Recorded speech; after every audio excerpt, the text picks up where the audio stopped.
Dry डेला धाळमध्ये दारूची अवैध विक्री, व्हिडिओ होतोय व्हायरल, प्रशासनाचे दुर्लक्ष।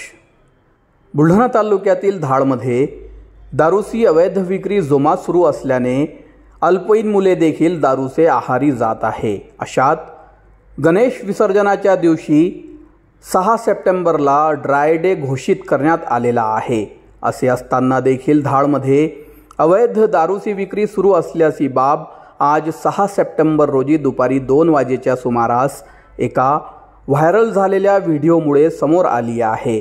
याकडे दारूबंदी विभाग व पोलीस प्रशासनाचे दुर्लक्ष होत असल्याची टीका होत आहे। बुलढाणा तालुक्यातील धाळ हे मुख्य बाजारपेठ आहे। खेड्यापाड्यातील नागरिक मोठ्या प्रमाणात दररोज धाळ येथे येतात। अशात करडी रोडवरील विद्युत कार्यालयाजवळच एका व्यक्तीने दारूची अवैध विक्रीचा व्यवसाय सुरू केला। याकडे संबंधित विभागाचे दुर्लक्ष असल्याने या अवैध दारू विक्रेत्याची हिंमत वाढली। म्हणूनच तो ड्राय डेच्या दिवशी देखील सर्रासपणे दारूची अवैध विक्री करत असल्याचा व्हिडिओ समाज माध्यमावर व्हायरल होत आहे।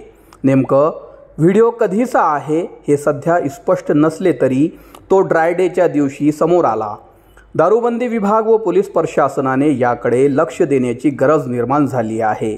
धाळ हे प्रशासनाच्या नजरेत अतिसंवेदनशील गाव असून सणासुदीच्या काळात अशा प्रकारे दारूची अवैध विक्री करणाऱ्यामुळे प्रशासनाचा ताण वाढू शकतो।